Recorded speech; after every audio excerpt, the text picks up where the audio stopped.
Hello विद्यार्थियों, आज मैं बीए पार्ट फर्स्ट के लिए फैमिली कंसेप्ट ऑफ फैमिली को क्लियर करूंगा कि फैमिली कितना इम्पोर्टेंट इंस्टीट्यूशन है आपकी लाइफ के लिए।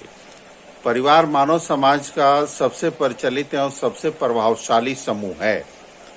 परिवार आमतौर पर स्त्री पुरुष एवं बच्चों की ऐसी इकाई को कहते हैं जो आर्थिक सहयोग के आधार पर सदस्यों की आवश्यकताओं की पूर्ति करता है, एक ही घर में रहता है। कम से कम स्त्री पुरुष का एक जोड़ा यौन संबंध बरकरार रखता है एवं बच्चों को पैदा कर उन्हें समाज के सदस्य के रूप में प्रशिक्षित करता है। परिवार के प्रचलन एवं भूमिका को देखकर अनेक विद्वान इसे अपरिहार्य समूह मानते हैं। परिवारों का स्वरूप, संरचना, कार्य और महत्व सभी समाजों में एवं सभी वर्गों में एक जैसा नहीं है। फिर भी आधुनिक समाज में पति पत्नी और आश्रित बच्चों का परिवार एक सार्वभौमिक प्रकार के रूप में उभर रहा है। औद्योगिकरण एवं महिला मुक्ति आंदोलन के फलस्वरूप परिवार की उपयोगिता एवं भविष्य पर प्रश्न चिन्ह जरूर लगे हैं, परंतु निकट भविष्य में इसका कोई विकल्प नजर नहीं आता है। पर परिवार की परिभाषा देते हुए जीपी मर्डॉक ने अपनी पुस्तक सोशल स्ट्रक्चर में कहा, परिवार एक ऐसा समूह है जिसमें समान निवास, आर्थिक सहयोग एवं प्रजनन के लक्षण होते हैं। इसमें वयस्क स्त्री पुरुष होते हैं जिनमें कम से कम दो समाज द्वारा स्वीकृत यौन संबंध रखते हैं। इसमें यौन संबंध से संबंधित दंपति के एक या अधिक स्वयं के अथवा दत्तक संतान होते हैं। दुनिया भर में 250 समुदायों में, मर्डॉक ने दुनिया भर में 250 समुदायों में, जिनमें अति पिछड़ी जनजातियों से लेकर औद्योगिक समुदाय शामिल थे, परिवार का अध्ययन किया एवं तब इस बातों को कहा है। मैकाइबर ने परिवार को यौन संबंध से परिभाषित ऐसा समूह कहा है जो पर्याप्त रूप से अस्थायी और सीमित होता है, जिसमें वह बच्चों को जन्म दे सके और उनका पालन पोषण एवं समाजीकरण कर सके। इस आधार पर, इन परिभाषाओं के आधार पर परिवार के फीचर्स को, लक्षण को हम निम्नलिखित रूप से देख सकते हैं। बच्चों के जन्म के स्थान, परिवार ही वह स्थान है जहां बच्चे पैदा होते हैं। आधुनिक समाज में जन्म का स्थान भले ही अस्पताल हो गया है, परंतु उसकी देखभाल परिवार के सदस्य ही करते हैं। अन्य पशुओं की तुलना में मानव शिशु असहाय एवं कमजोर होता है। उसे आरंभिक विकास, लैक्टेशंस के दौर में बहुत अधिक सेवा शुश्रूषा की आवश्यकता होती है। वह परिवार में ही अथवा परिवार से ही संभव है। दूसरा कि समान निवास अथवा घर, परिवार की एकता और सुदृढ़ता एक घर से बहुत अधिक मजबूत होती है। घर से भाग जाना या फिर वह घर अलग कर लेना परिवार की टूट का परिचायक है। यह न सिर्फ ठौर होता है, बल्कि इसमें सुरक्षा एवं समर्थन का बोध होता है। आर्थिक सहयोग, परिवार में आर्थिक सहयोग का अर्थ है वयस्कों द्वारा सभी सदस्यों की आर्थिक आवश्यकताएं की पूर्ति करना। भारत में तो विधवा बहनों एवं निराश्रित संबंधियों के लिए भी परिवार को ही व्यवस्था करनी पड़ती है। औद्योगिक समाजों में आर्थिक सहयोग का कार्य परिवार में कम जरूर हो गया है, पर अभी भी स्वीकृत यही है। यौन संबंध का स्थल, परिवार में यौन आवश्यकताओं की पूर्ति होती है। अनेक जनजातियों में विवाह पूर्व एवं विवाहेतर यौन संबंध यदि स्वीकृत नहीं है तो सहन जरूर कर लिए जाते हैं। परिवार के यौन संबंध अलग महत्व के हैं, क्योंकि इससे समाज को नए सदस्य प्रदान करने की प्रक्रिया और प्रावधान जुड़ा होता है। नामकरण का समूह, परिवार अपने सदस्यों को परिचय एवं नाम प्रदान करता है। औद्योगिक एवं व्यक्तिवादी समाजों में यह कुछ कम है, परंतु पारंपरिक समाजों में यह बड़ा महत्वपूर्ण है। एम.एन. श्रीनिवास ने कुर्गों का अध्ययन करते हुए ओका यानी परिवार के नाम संबंधी भूमिका की चर्चा की थी। इसी प्रकार लेवी स्ट्रॉस ने ब्राजील की जनजातियों के संबंध में कहा है। यौन समूह गठन के आधार पर परिवार एक यौन समूह है।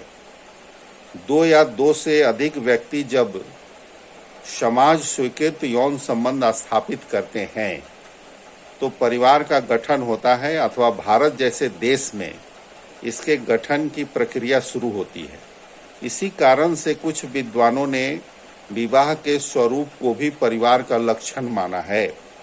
यह ध्यान देने की बात है कि पति पत्नी में वास्तविक यौन संबंधों का होना जरूरी नहीं है, परंतु जब विवाह द्वारा वे परिवार का गठन करते हैं तो कभी कभी स्त्री को यह अधिकार हो जाता है कि वह पति के अतिरिक्त भी किसी पुरुष के सहवास कर बच्चे पैदा करे, जैसा कि केरल के नायर परिवारों में पहले होता था। अभी भी न्यू गिनी के बनारोस समुदायों में ऐसा होता है। इस तरह हम परिवार को परिभाषित करते हैं और ये सारे फीचर्स जो हैं परिवार के महत्वपूर्ण हैं और ये सारे फीचर्स एक परिवार में पाए जाते हैं। इस तरह मर्डॉक सबसे ज़्यादा फैमिली पर अध्ययन किया और सबसे ज़्यादा फैमिली पर जितनी भी बातें मर्डॉक की है वो काफ़ी प्रचलित है। इस तरह परिवार के भी बहुत सारे कार्य हैं, बहुत सारे परिवार के कार्य साधारणतः परिवार की संरचना और समाज विशेष के चरित्र पर निर्भर करते हैं। औद्योगिक समाजों में परिवार के कार्य कुछ कम है। भारतीय परिवार अथवा संयुक्त परिवार के कार्य अधिक हैं। मर्डॉक ने परिवार के 4 मौलिक कार्य बताए हैं। यौन आवश्यकताओं की पूर्ति, प्रजनन संबंधी अर्थात परिवार द्वारा समाज को नए सदस्य प्रदान करने का कार्य, आर्थिक सहयोग एवं शैक्षणिक एवं सामाजिकरण संबंधी कार्य। ये 4 सबसे महत्वपूर्ण फंक्शन है फैमिली की, सोसाइटी के लिए। मर्डॉक ने आर्थिक सहयोग एवं शैक्षणिक तथा सामाजिकरण जैसे कार्यों पर काफ़ी बल दिया है। उनके अनुसार औद्योगिक समाजों के उदय के बावजूद आर्थिक क्रियाकलाप एवं अनौपचारिक प्रशिक्षण का कार्य परिवार ही प्रभावशाली ढंग से करता है। टॉलकॉट पार्सन्स ने मूलतः औद्योगिक समाजों के संदर्भ में परिवार के 2 मुख्य कार्य बताए हैं। पहला समाजीकरण और दूसरा मनोवैज्ञानिक समर्थन, स्टेबलाइजेशन। आधुनिक समाजों में भूमिकाओं को सीखने व अनुकूलन का प्रशिक्षण देने में औपचारिक संस्थान सक्षम नहीं है। साथ ही आधुनिक औद्योगिक जीवन में बहुत अधिक प्रतियोगिता और तनाव है, जिसका निराकरण परिवार मानसिक समर्थन प्रदान करता है। फ्रांस ओस्ले ने परिवार को संरक्षणवादी समूह कहते हुए परिवार एवं पत्नी को आधुनिक जीवन का शॉक एब्जॉर्बर कहा है। वे कहती हैं कि आधुनिक जीवन के संकट एवं अभाव से जो असंतोष पनपता है उसे परिवार शांत कर देता है। मैकाइवर ने परिवार की सामान्य चर्चा करते हुए इसके 5 कार्य बताए हैं।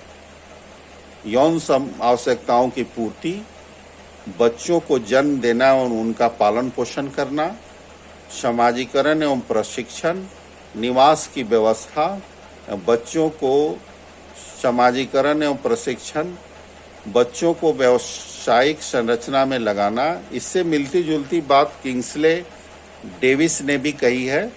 इसके अनुसार परिवार के 4 प्रमुख सामाजिक कार्य हैं: सामाजिकरण,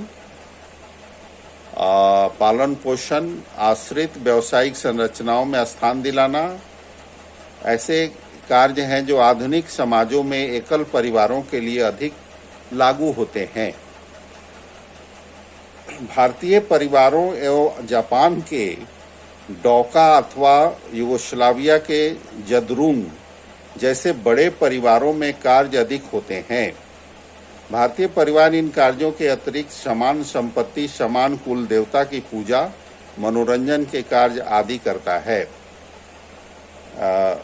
जापान के डोका में नातेदारी और संबंधियों के प्रति विशेष श्रद्धा भाव होता है। इसका प्रशिक्षण भी इन बड़े परिवारों में दिया जाता है।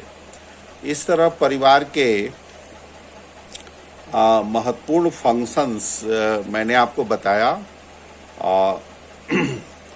दूसरे टॉपिक को मैं नेक्स्ट क्लास में लूँगा, इसलिए थैंक यू।